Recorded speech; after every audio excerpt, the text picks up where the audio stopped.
எச்சரித்துதான் நடத்துவாரு. இன்னைக்கு அநேகருக்கு எச்சரிப்பே பிடிக்காது.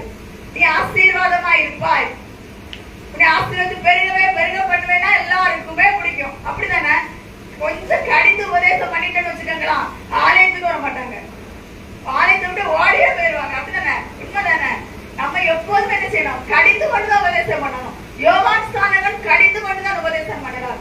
அவர் அந்த நாட்கள் கடிந்து கொண்டு உபதேசம் பண்ணனால எத்தனை ஜனங்கள் ரட்சிக்கப்பட்டாங்க, ஞானஸ்தானம் பெற்றுக்கிட்டாங்கல்ல. அவங்கள்ட்ட போய் இயேசு கிறிஸ்து ஞானஸ்தானம் பெற்றார்கள் வேதவசனம் சொல்லுகிறது. அதனால எந்த கடிந்து கொள்ளப்படுகிறதோ கண்டிப்பா அந்த கடிந்து கொள்வதை நீங்க கண்டிப்பா கேட்டுக்கணும். கடிந்து கொள்ளாத இடத்துல வேண்டாம், கடிந்து கொள்ளாத இடத்துல வேஸ்ட். கடைசி காலத்துல ஆசீர்வாதம் ஆசீர்வாதம் சொல்லி மக்களை வஞ்சிக்கிற கூட்டங்கள் அநேகம் எழுப்பி இருக்கு. அதனால நமக்கு தேவை என்னன்னா கடிந்து கொண்ட உபதேசம். பரிசுத்த ஆவியானவர் வந்துட்டாலே கடிந்து கொண்டுதான் பேச